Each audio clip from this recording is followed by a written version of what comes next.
ఆ ఓటుకు పరిమితమై సరే మేము వేసే ఓటు నిజంగా నేను వేసిన నాయకునికే పోతుందని సంతోషపడటానికి కూడా లేదు పరిస్థితి. ఎవరికి వేస్తే ఎవరికి పోతుందో తెలియదు. వాడు ఆ ప్రాంతంలో 10,000 మందికి తెలియదు కానీ 1,00,000 ఓట్లు వస్తున్నాయి. ఎట్లా వస్తున్నాయి అసలు తెలియదు. ఆంధ్రాలో మరీ ఘోరం, 21 చోట 21 గెలుస్తాడు వాడు. వాళ్ళకు ఓటు హక్కులే ఉండవాలి నమ్మేటోళ్ళకు. ఓటుకే పరిమితమైనదే జన్మ, ప్రాణముకు విలువన్నదే లేదమ్మ. మార్పుకు పునాదోలే ఈ శవాలన్నీ వేస్తారో అడగవే అడగవే అమ్మా. ఈ భారతదేశం వెలుగుతోందట అడగవే అమ్మా.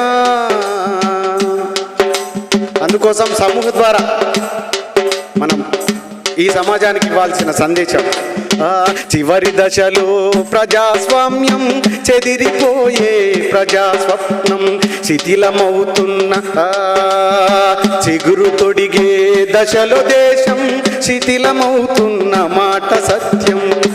అర్థమే లేనిది భారతావని రుణాలకు పెట్టని పేరైందమ్మా. శ్మశానమైన ప్రశాంతమెంతో మన దేశము ఘోరమే అడగవే అమ్మా. ఈ భారతదేశం వెలుగుతోందట అడగవే అమ్మా అడగవే అమ్మా. ఈ భారతదేశం వెలుగుతోందట అడగవే అమ్మా. నేనడిగితే ఎన్కౌంటరు, నేనడిగితే ఒక నక్సలైట్, ఒక అర్బన్ కేసు, ఒక ఊపా కేసు,